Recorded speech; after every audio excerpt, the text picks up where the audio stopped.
every client has unique needs. So we build a program that is targeted specifically to that client. So our team is very, very conscious of preventing any wrinkles.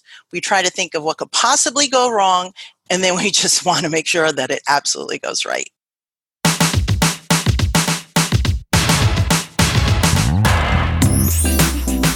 I want to welcome you to my sales podcast, where we have one focus and one focus only. That is helping you, the sales community, and sales leaders create more conversations with more qualified buyers, ultimately leading to improving your sales productivity and closing more deals. Each show, you will hear from sales leaders, practitioners, and influencers to help you find, engage, and connect with more buyers. I'm Mario Martinez Jr., and you're now listening to the Selling with Social Sales Podcast.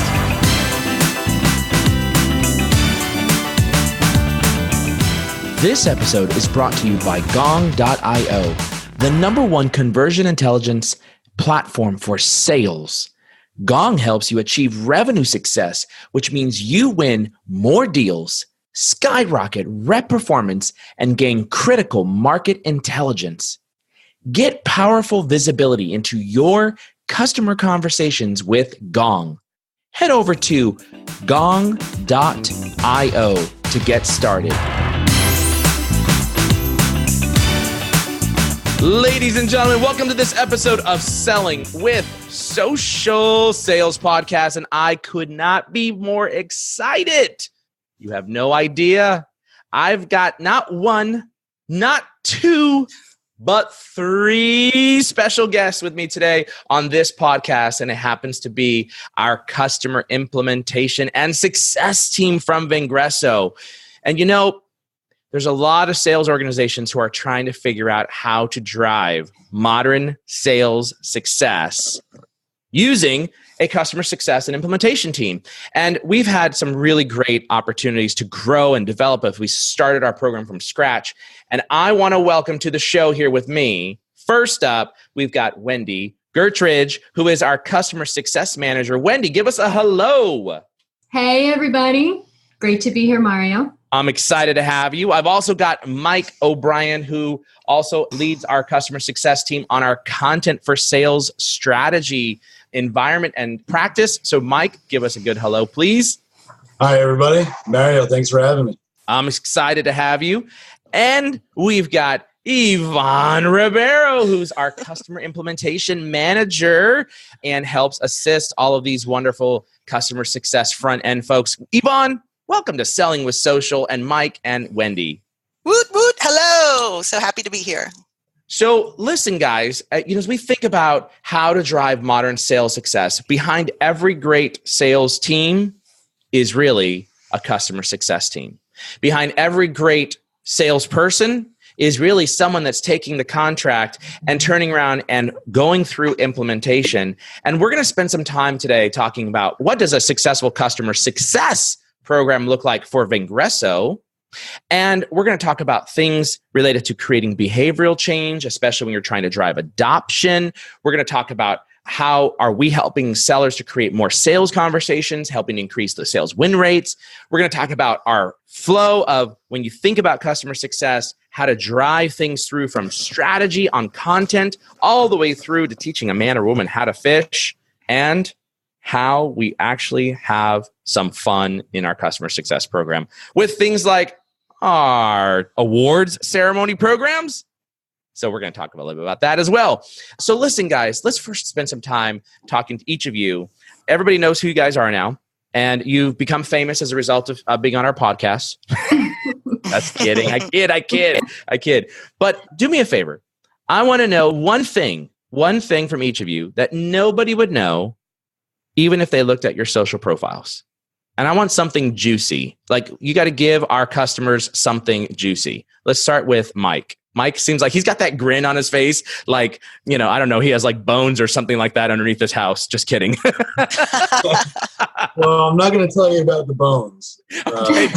Please do not confess your sins about bones. Yeah, I don't want it on a recording. But one thing people wouldn't know from looking at my social profiles is that I have actually completed drafts of 2 novels and a short story collection. Wow. Wow. Okay. So the question is you've completed them, but what happened? Well, way back when, before my B2B content writing and strategy and SEO days, I dreamed of being the next great American author. And then at a certain point realized that wanted to make money. So that is on hold for now while I help Vengreso and our customers achieve their content success. Okay, so this is brand new information for me that I did not know about Mike O'Brien. And Mike, here's my commitment to you. You are going to publish one of those novels before you leave Vengreso. All right, sounds good. Yeah, you are going to publish one of them, and I'm going to introduce you to a couple of publishers that can help you at least think about the right way to publish it or self-publish, right? So I'm going to get you to be introduced to these folks. And there's a couple easy ways to do it, man. It's not hard. It would be awesome to. By the way, what are the novels about? Well, one of them, the best one, is about a former baseball player who finds out that his estranged son has committed suicide the day he is inducted into the Baseball Hall of Fame. Wow. Wow. This is obviously fiction, right? Yeah. Yeah. Wow. Not in the Baseball Hall of Fame. Okay. All right. Well, now you've got me intrigued. So I don't know, Wendy, can you top that one? I absolutely cannot top that one. And I don't know about this being anything juicy, but I can tell you that one thing most people would not know from my social profile is that I am an ambivert. And I don't know if you know what an ambivert is. No, I don't. I am an introvert, but I have the ability to be an extrovert. So I'm an introverted person, but I love to socialize, or I love being with people, but for like a couple hours and then I'm done. So I'm the person at the party who I'm gung-ho for the first couple hours and then I disappear, and you'll find me with my book like off in a corner somewhere. That explains why you want to get off the phone with me after about 20 minutes. That totally explains it. Yes, you are. It's not you, it's me. All right. Okay. I always thought it was me. Thank God it's not me. All right. Let's move on to Ivonne. Ivonne, something nobody would know about you, even if they looked at your social profiles. Well, I would say that most people would be surprised to know that actually in my 20s, I had a very interesting hobby. I used to breed and show parrots. So birds, really? Oh, what kind of birds? Well, it started with small birds, and then it led to some larger birds. And then I actually specialized in African parrots, little small Senegals, and Myers parrots. Myers parrots were actually my specialty. Oh. I used to be a member of the Philadelphia Avicultural Society, and I used to write for them monthly for their newsletter. And I used to travel and show these birds. It's an odd habit for a 20-year-old, for a 20-something, but yeah, I would say a little bit. Yeah. But that's interesting. So have birds today. I do not have any birds today. Okay. I actually came to the realization that it actually made me sad to have pet birds at one point, because I realized the very thing that they were born to do, they could not do, and that is fly.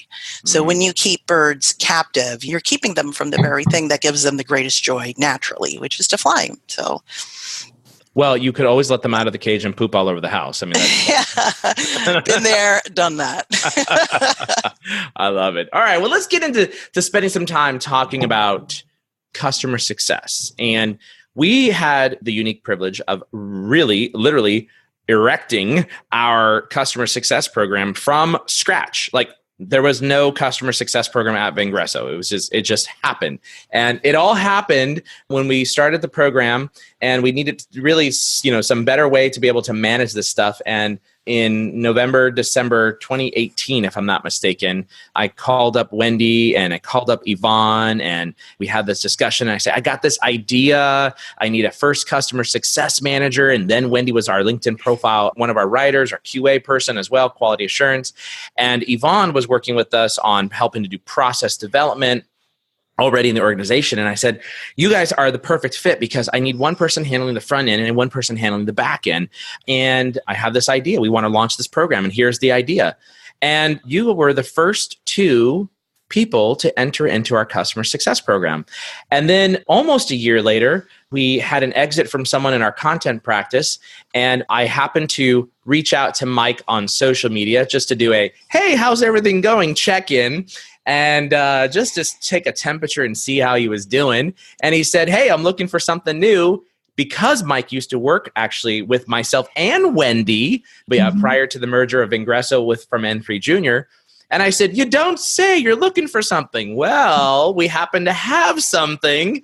And we added him on as a member of our three-legged race here for customer success. So do me a favor, Wendy and Mike, let's talk a little bit about our customer success program here at Vengreso and talk about what does a successful customer success program look like specifically for Vengreso. Mike, why don't you take a start first?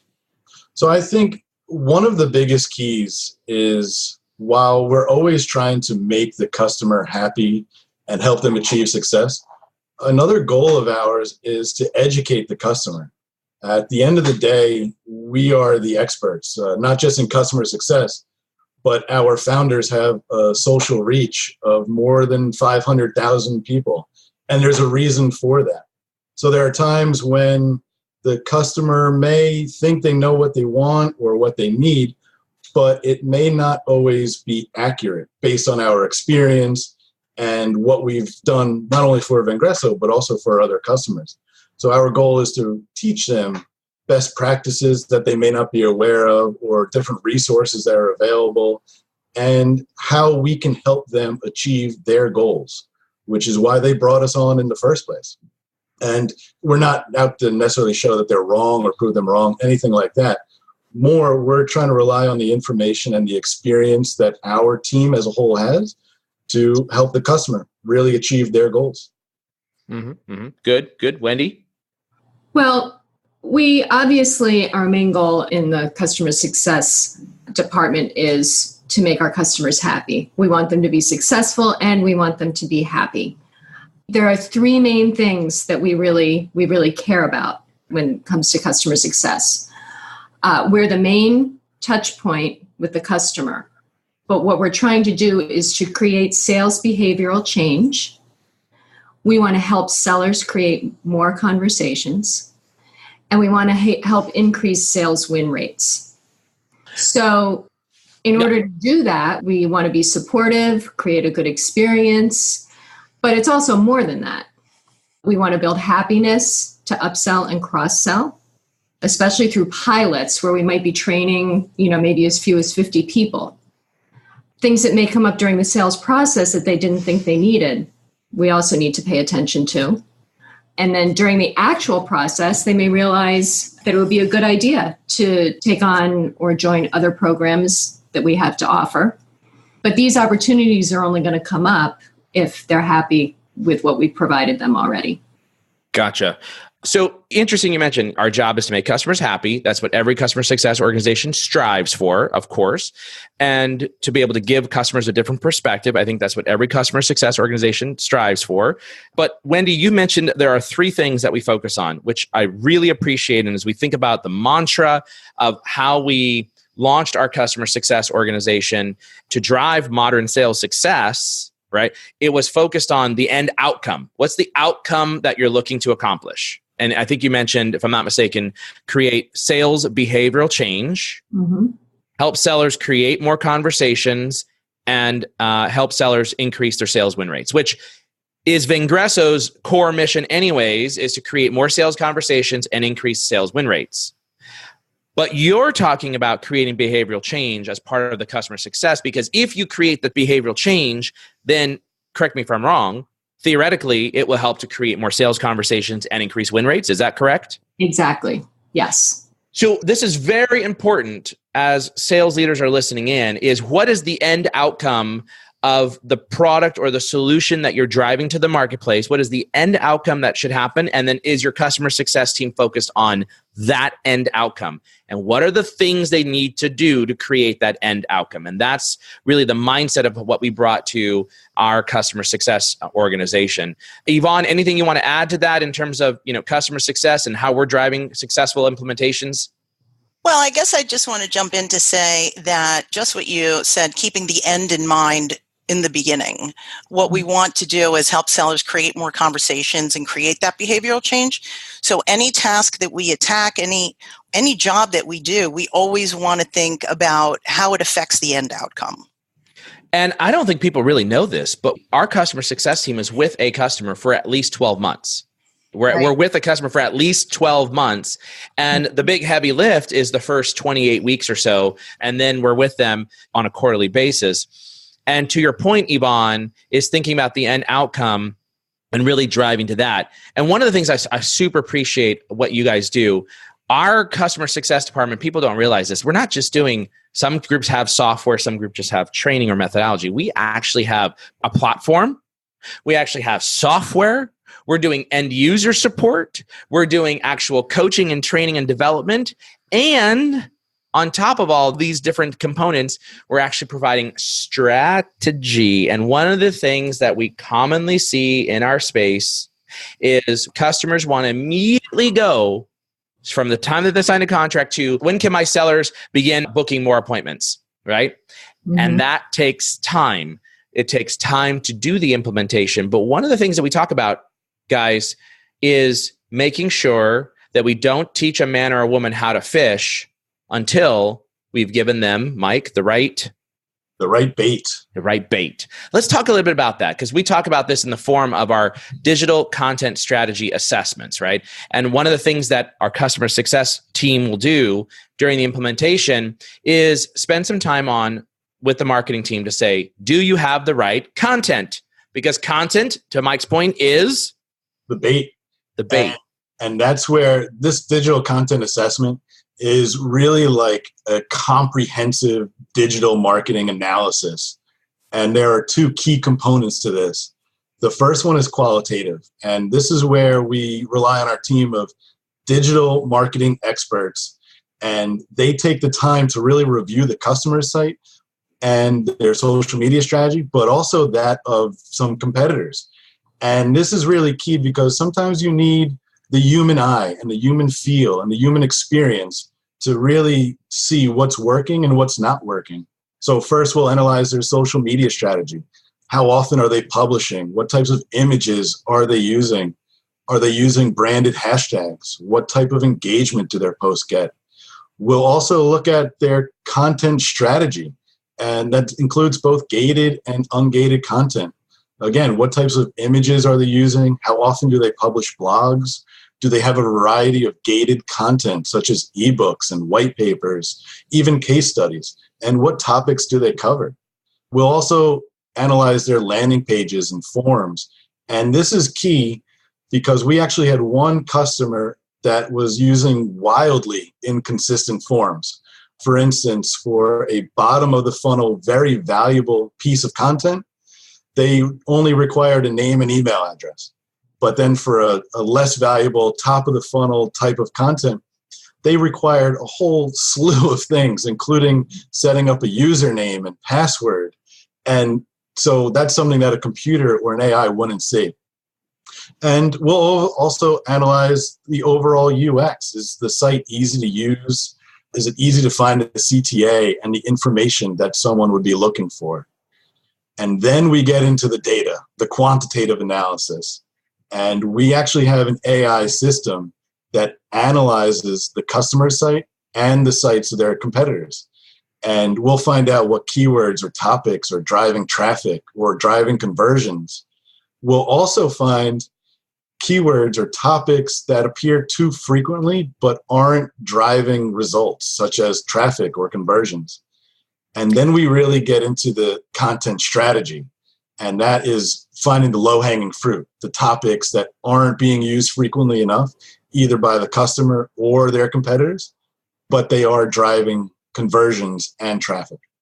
If you think about this, there's a lot of folks that are out there. There's thousands of, quote, social selling consultants that are out there, digital selling consultants, LinkedIn trainers that are out there that are working with customers. But one of the things that I find so interesting is if you want a digital sales training program that's going to create behavioral change, meaning increase sales conversations and increase your sales win rates, this is an area that the solo consultants and the small firms out there, they cannot help you. When you go in and say, whatever it is, pay $10,000 for a day-long workshop, first off, nobody's going to remember anything more than 30% of what they learned in the classroom. That's number one. Number two, there is nothing something that anybody can go back to be able to look and reinforce those training and coaching components. And number three, you're immediately teaching a man or woman how to fish before you've actually made sure that they've got the right bait. And that's the fundamental mistake that most companies make is, well, let's just hire this consultant and bring in a consultant to teach, quote, a one-day workshop. Don't do that. Save your money.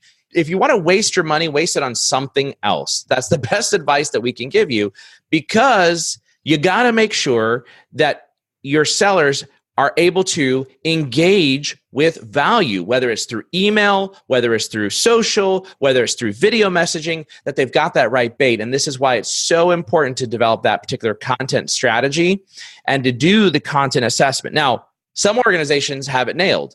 And Wendy, I think you've had experience with this where some organizations have got the bait nailed. They've got the content that maps to the awareness phase, consideration phase, and the purchasing phase. And in those scenarios, do they have to work with us on the content strategy assessments? No, they don't. Sometimes they don't need us for that. It totally depends on what they already have, if they have what they need, and very often they're good to go on that aspect of it. Yeah. And also, correct me if I'm wrong, most cases though, if they have the content, what they don't have is the distribution strategy. Exactly. Yes. And we can help with that. The distribution strategy, maybe they have great content, but how do they get that out to the people in their networks? We can help with employee advocacy tool recommendations and even managing that for them. Yeah. Mike? And I think a big key to that is making it as easy as possible for sales reps to share that content. It's one thing to share it through company accounts, which, we'll cover during the content assessment, but sales reps are revenue generating positions and they're busy. They don't want to be spending time looking at social media and, finding out the right content and finding out what to say and what hashtags to use. And that's why it's so important to make it as easy as possible through an employee advocacy program so that individual sales reps and sales leaders can guide the team on how to share the content, to build their own individual networks, and to really develop their individual thought leadership. Okay, real scenario. I've got the content. I'm a customer. I've got the content. I've got the social media posts. I understand the hashtag strategies. I have an employee advocacy tool. And inside the employee advocacy tool, I'm actually doing the tagging. I'm bringing in the hashtags into my social posts. I want to launch it out to the sales team because I want them sharing my content before they get trained. No. Oh. No. Don't do it. Don't do it. Don't do it. Wait. But marketing says this is an initiative. I want to roll this out. And therefore I want to get my sellers to, start sharing content because it'll help with their brand. It'll help them with the company's click-throughs. I don't understand why it's wrong. What's wrong with that model? Why shouldn't I do it right now as opposed to waiting through a training process? Because you have the bait. You've got the bait, but you don't have the fishing pole. Right? The fishing pole is the LinkedIn profiles. Okay. I love this analogy. You've got the bait, but I don't have the right fishing pole or the fishing pole because this fishing pole is going to help me catch the fish that I'm looking to catch? Exactly. Aha. So you mean like the messaging on the LinkedIn profiles. So we'll talk about that in just a second. I get my right bait. I've got the right fishing pole. And before I teach a man or woman how to fish, I want to launch the distribution process and get them to start sharing content. Still no-go? No. Why? Mike? You need to develop the right connection strategy. And this is key. When I was talking about educating the customer early on, sometimes customers want to run before they can walk and sometimes even crawl. If the sales reps don't have the right connection strategy in place, they're going to have the wrong audience for the content that the marketing department has taken so much time to develop. So now you're sharing content, but you have the wrong audience. So people aren't engaging with it. And then what happens is sales reps, like I said, they're very busy. They have to generate revenue for the company. Now they get bored. They're not getting the engagement. They're not getting the positive feedback to stick with the program. So now they stop doing it. And then the employee advocacy program is right back where you started. Which is nothing. I want to just take a moment here and I want to talk about this as a hallelujah moment. So here we go. Hallelujah, hallelujah, hallelujah. Right? Okay. That, guys, if you're listening in, listen to this very tenured and expert organization and team that's talking to you. Leaders, do not allow your marketing team to launch an employee advocacy program to share content until you've ensured that you've got the right bait, you've got the right fishing pole, which we'll come back to in just one moment, the right fishing pole with the right messaging to catch the right fish, and then you've taught a man or a woman how to fish and where to fish at to develop the connections inside their network that are going to actually want to read and consume this content. And that is one of the reasons why most salespeople think that the marketing's employee advocacy program sucks, because they aren't seeing results. And the goal here is to make sure that they see results. Now, let's go back to this fishing pole analogy. You mentioned fishing pole, which is the right messaging. Talk a little bit about this fishing pole. And then I want to talk about, Ivonne, I want you to take some time to talk about the construction of how we develop this fishing pole from the customer implementation team. Like, we tell customers it's 8 weeks of implementation. It's 8 weeks. Oh my God. They're like, can we speed this up? Can't we speed this up? So let's talk about why it's almost next to impossible to speed up the implementation process before we go live. So Wendy, talk a little bit about the fishing pole. What is this? The fishing pole is a keyword optimized and buyer-centric LinkedIn profile. And we provide this for teams through our training. We will create profiles for a team, for a sales team or teams within a client organization. Sometimes it's just one profile template, sometimes it's several. So we will write a profile template for the sales team that talks about how they help their buyers, what the buyer problems are, how they address those. And it also has information that the individuals can customize to themselves so everybody doesn't look the same. So we write these profiles, and what we give to the training participants is a profile workbook. It's an Excel workbook that has all of the components they need to update their profiles. It has choices of headlines, LinkedIn banner graphics. It has the summary and experience section. And, well, it has 10 headlines. Everybody can choose which headline they want, and they can be differentiated from each other.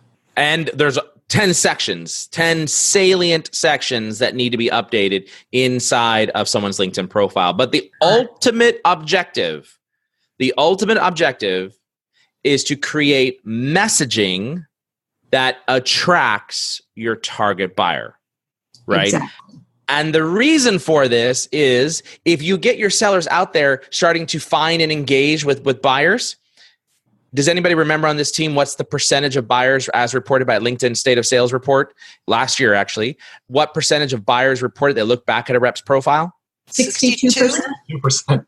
Oh, we had this in unison right here. We had stereo sound. We practiced. There we We go. drilled it into our heads. 62%. Exactly. Look back. And so the question that sales leaders have to ask themselves is, whoa, wait a minute. If 62% of my buyers are going to look back at my reps' profiles, do they see quota crushing sales rep, all-time President's Club earner, or here's the best one, true story, best contract negotiator? Wow. And if your buyers are seeing that, then you've lost your buyer on the first click. And this is why it's so important. Talk a little bit about the construction of this, Ivonne, and what that entails in terms of like all the stuff that we're collecting and gathering and assembling and all this stuff that we're doing. Yeah, and there's definitely a lot. Well, first, we developed a very repeatable process, and that's super important for us. We left room for customization for every single client because every client has unique needs. So we build a program that is targeted specifically to that client. So our team is very, very conscious of preventing any wrinkles. We try to think of what could possibly go wrong, and then we just want to make sure that it absolutely goes right. We create an environment where learners can collaborate with each other and create community. All these are very important. So I'm just going to give you a few examples of some specific things that we do. So we provide our client point of contact customized messaging so that they can send their team of new learners this messaging. They don't have to come up with it themselves. We've already done that for them. And the reason why this is important is learners receive this communication from their leadership so that they know that the program is important and has value for them. Also, it's like passing the baton. So learners will view Vengreso as an extension of their own leadership. Mm-hmm. Then when we reach out and start inviting folks to webinars and assigning content, we have already set expectations and the conversation really has already started. So then the customer doesn't have to create the messaging. We've already done that for them. And pretty much what we do is we give the client the easy button. I love that easy button concept there. Can you just go back to on the LinkedIn profiles specifically and the construction of these LinkedIn profile makeovers? Talk a little bit about, and maybe Wendy, you can partner on this and all the different documents that we're engaging with the customer to pull data in. What's that process look like? Is it interviews? Is it gathering multimedia assets? What keyword analysis? Like talk a little bit about that. Oh, to templatize the profile makeovers. Yeah, yeah. There's a lot that goes into that. There's interviews. We have writers that will speak to representatives of that role and ask them all sorts of questions, who their targeted buyers are, what they do, what their daily tasks look like, just all sorts of conversations that really start to hone in on the focus of that role. So then once we get the focus of that role, we can start to build a profile that speaks to the buyer. So who are they looking for and what does the buyer need and what does the client offer that buyer needs? That's just one piece of it. Wendy, do you want to elaborate a little more? Sure. We also, some of the other information during the first 8 weeks of the program, which is really the preparation phase, it's a lot of work for the clients in the beginning. We gather, in addition to the profile information, we get information from marketing about multimedia assets that we can have the participants put in certain sections of their profiles so that viewers can learn more about the company and how they might be able to help them. We create search scripts for them, scripts for the participants to use during the training. This isn't so much in their profiles, but we have them fill out a questionnaire about their buyer personas. So we create scripting that is specific to each of the roles of the participants that they can use in their messaging as the training goes on. So I think people listening in, though, what we want them to take away is there's a process and it's a methodology. And that's why we take 8 weeks to implement our training program, because you have to go through step by step and gather these details. Look, we provide the construct, if you would. Specifically, we identify here is the type of multimedia items that we're looking for in the summary. And it should talk about this. Right? As opposed to being a hodgepodge of types of things. So this is part of our IP and how we implement a customer. Same thing in the experience section. Same thing in the publications and the project section. What is the type of content? And so we're pulling all those things into someone's LinkedIn profile and then building these books. And as we build these workbooks, these are workbooks that literally make it a plug and play so that a seller could go through and copy and paste. Why do we build it this way? Why don't we just teach sellers how to recreate their entire profile, how to write their entire profile with all the different 8 elements that are required in the summary section and the 8 elements that are required in the experience section, and to go find their YouTube videos, the case studies, to go find their blog articles on the blog. Why don't we do that anymore? They won't do it. They just won't do it. Why won't they do it? Why won't a seller? Because by the way, I'm a solo consultant. I'm some sort of digital sales training company. I'm going to come in and I'm going to do a workshop and I'm going to tell everybody how to reconstruct their profiles. What will happen inside those workshops? People get gung-ho and they get excited, but once they walk out the door, they go back to the reality of the things that they have to do, and they just get back to their normal day of work. They don't go engage and do the things that they intended to do. So when we do it alongside them and provide them the content and provide them the answers and give them the YouTube videos that they should be uploading, then it makes it so much easier for them, and it gets done. And I always like to say this to sales leaders.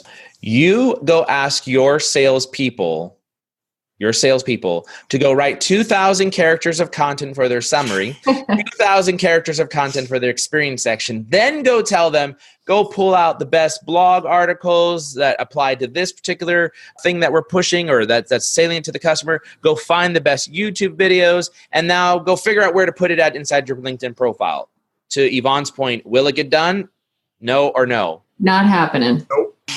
It won't happen. Absolutely. And that is why customers look at this and they say, oh my gosh, it's an 8-week-long process for implementation. Yes, you're right, because your sellers are not going to do it. So we have to spoon feed them. And that's super important for people to understand. All right. So now I want to spend some time talking about the role of customer success in driving modern sales success throughout the digital sales training program. And we talk about our training programs are 15 weeks.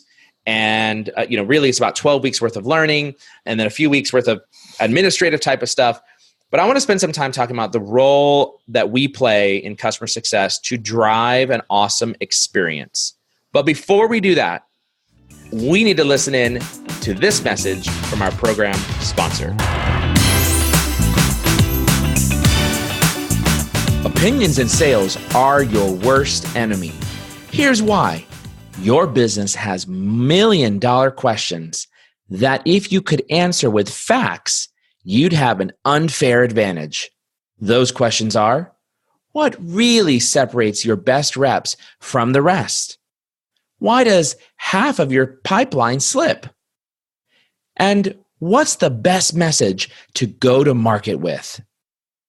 If your answers were facts instead of opinions, you'd win the unfair share of your market. It turns out the truth is buried right underneath your nose. It's found in the customer conversations your team has every day. Introducing Gong.io. Gain powerful visibility into your customer conversations. With Gong, you'll win more deals, skyrocket rep success, and gain critical market intelligence that will help you achieve revenue success and win the lion's share of the wealth. Go to gong.io/demo to get started today. Okay, so we were talking about the role of customer success throughout the digital sales training. And most people don't realize this, but we're actually not just training people. We actually have a platform. We have software. The software that we're launching to the learners, they need to learn how to use. Then they need to go through the learning platform. Then they're being educated. Then they have the scripts. Then they have the homework assignments. We also have on demand. We also have the actual live virtual trainings. Then we have reinforced coaching. And there's a very specific reason why we have it that way, because learners learn over the course of time in small chunks. And first, they do it on their own. Then they have hands-on practical experience of reinforce what they just learned on their own. And then they can go to office hours or coaching to be able to get support to help reinforce those same points that they just learned and they just practice. So I want to talk about our customer success process and the role of customer success throughout the digital sales training program. Wendy, let's start with you and then go to Yvonne and talk about a few of those things. And Yvonne mentioned a few of these things earlier. So the first thing is our Selling with LinkedIn training. which it's a 15-week training program.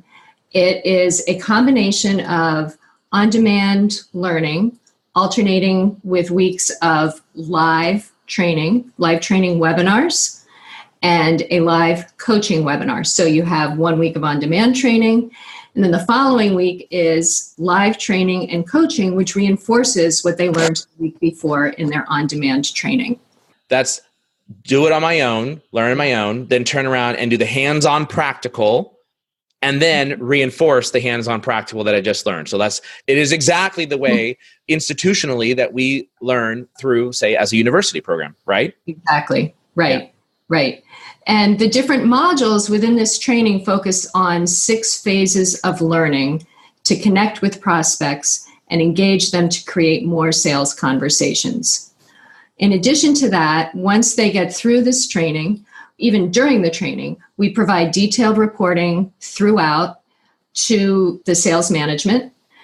So that reporting is throughout the sales training process and beyond, so that leadership can view the progress of all the participants. They can know where everybody is at, who is falling behind, as we like to say, who's on the naughty list. So they can address that during the training and make sure that everybody stays up to date with everything and is successful. Awesome. Ivonne, anything you want to add?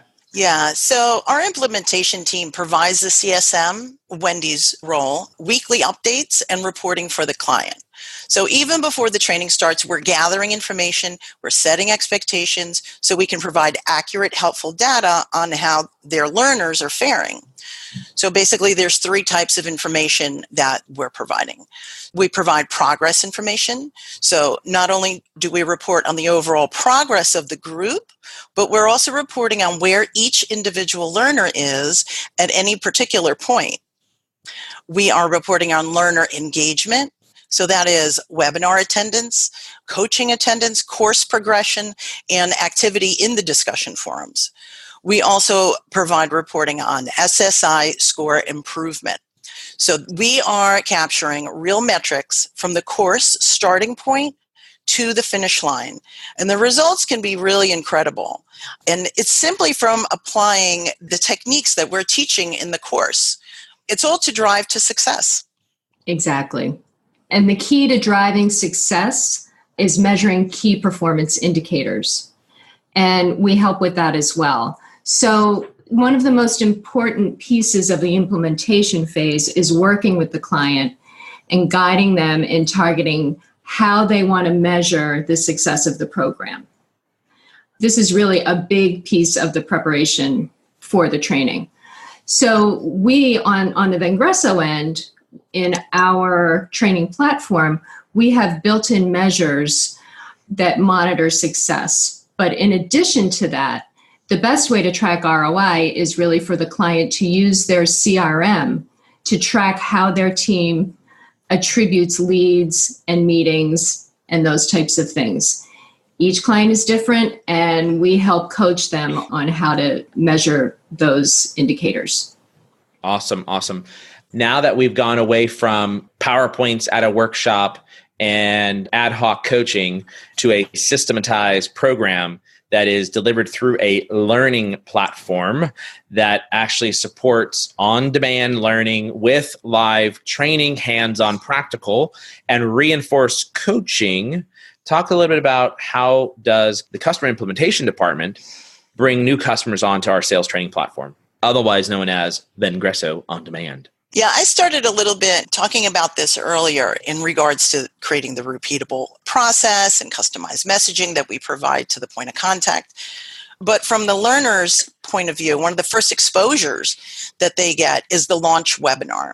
And that's a webinar that we create as a training for the learners to attend. It's a 30-minute webinar before the course even starts.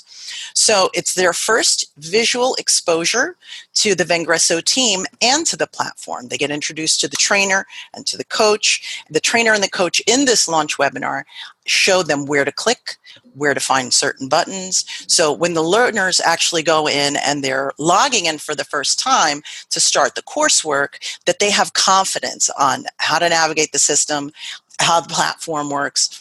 So even as a result of that, many learners, they start to personalize their Vengreso on-demand profile. They update their image. They start to connect with other learners on the platform. They're building community. So most learners start to also use the discussion forums. They start to ask questions. They start getting answers. They're receiving notification on updates, and they're sharing their successes, and this all keeps them engaged. So really what they're doing is they're developing relationships that go beyond the Vengreso on-demand platform. We're also making available valuable resources for the team that they can access whenever it's convenient to them.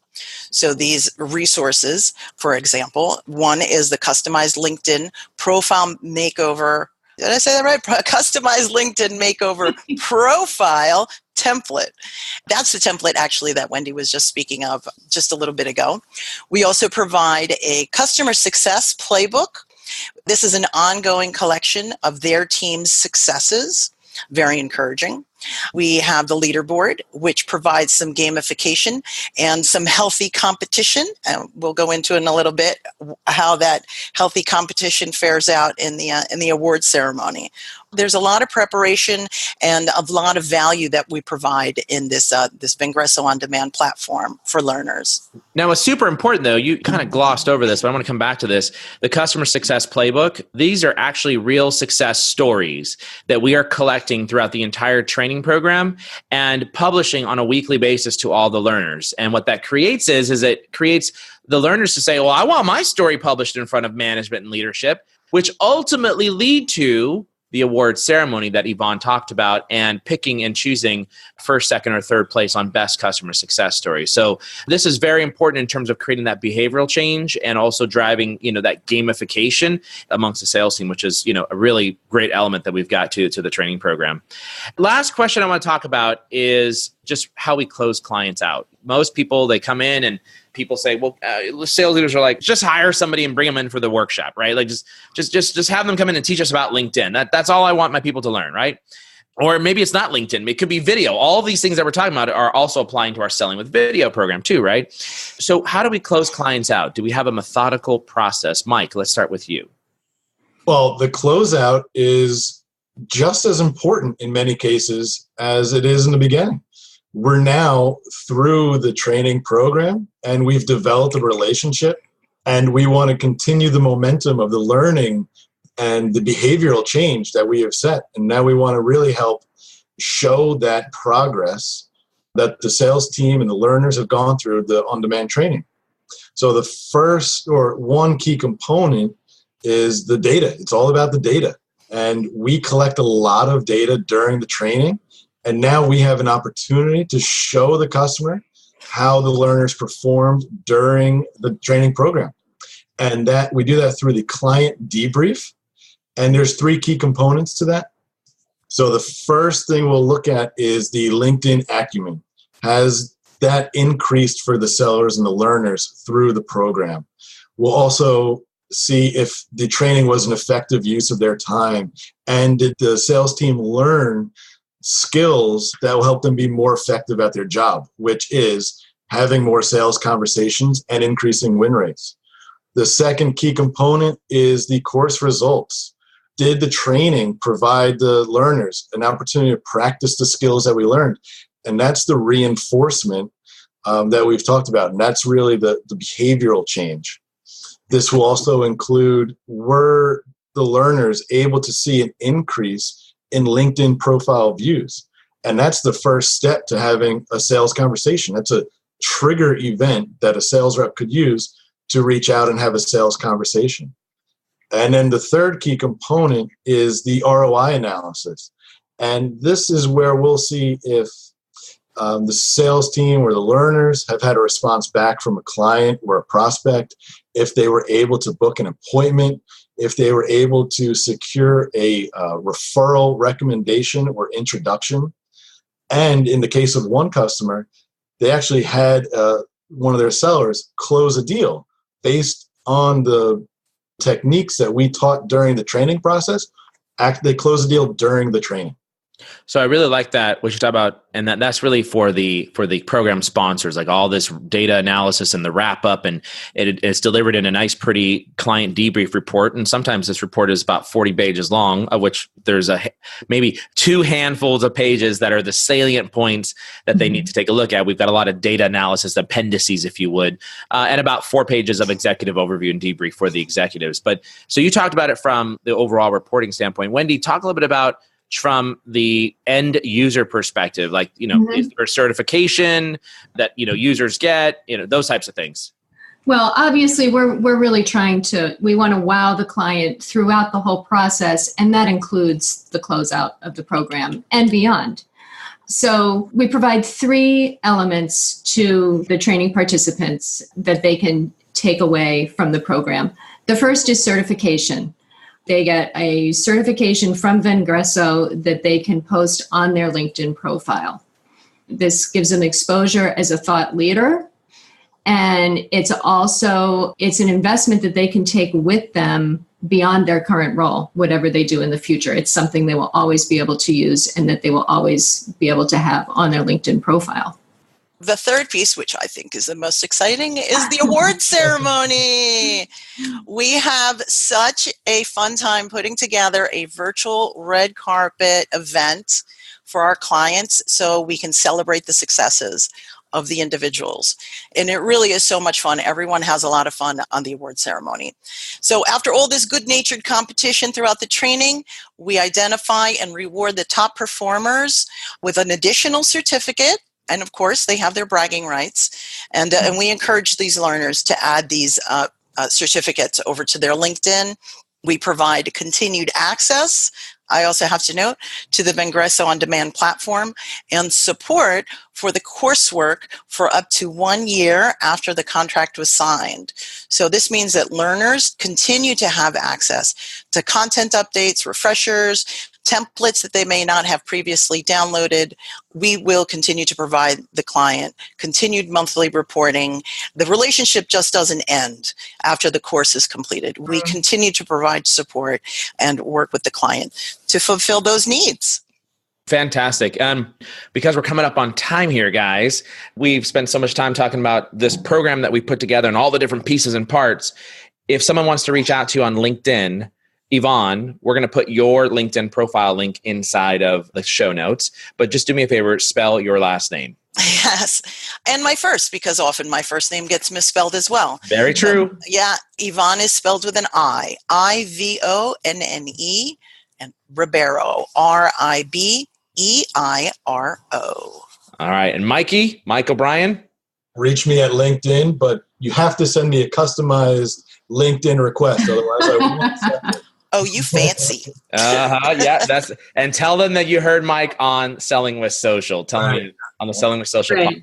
And Wendy Gertridge, his last name is Gertridge, Wendy. You got it. And these 3 would be happy to answer any questions or connect with you. And the last question I've got here for you guys, just very quick, all-time favorite movie, what is it? Ivonne. Empire of the Sun. Empire of the Sun. And Empire of the Sun is a Steven Spielberg movie starring a 13-year-old Christian Bale. His name is Jamie. He's the son of a very wealthy British expats living in World War II. It's all about character development. I love it. Fantastic. Mike, all-time favorite movie? Gotta be Godfather Part 2. Godfather Part 2. All right. And Wendy? Green Book. Recent movie, Green Book. Great Peter Farrelly movie. I've never even heard of that. All right. Well, hopefully we can find a link for that. Should I have heard of the Green Book? I don't know. Yeah, it won the Academy Award. Yeah, I've got kids. I'm watching Spider-Man to the Spider-Verse. That's what I watch. All right, guys. I love this conversation, and I want to thank you guys for all the hard work that you guys are putting into making every one of our customer implementations successful and really driving towards all of the pieces that are required to make this go off without a hitch. So thank you. And for all of you listening in right now, stay tuned for this very important message right here. Sales managers, before you go Does it feel like everything is a priority and everyone is asking for your time and attention? Here's a free video training that will help you manage your time, double your income, and will skyrocket your team's success. It's called the Sales Management Matrix. You'll learn exactly how to spend your time for the highest revenue return possible. Go to gong.io/matrix to get the free 19-minute video training. Again, that's gong.io/matrix. Go there now, and we'll see you on the next episode. Hey, thanks for listening to the Selling with Social Sales podcast. Did you enjoy that show? If so, would you do me a huge favor and give the Selling with Social podcast a rating and review on iTunes? That would be super awesome. Also, if you want to easily find our show, just go to Vengreso.com. That's VENGRESO.com and click on podcast. From there, you'll find the Selling with Social podcast. Thanks for listening in. And until the next show, be awesome. Mario Martinez Jr.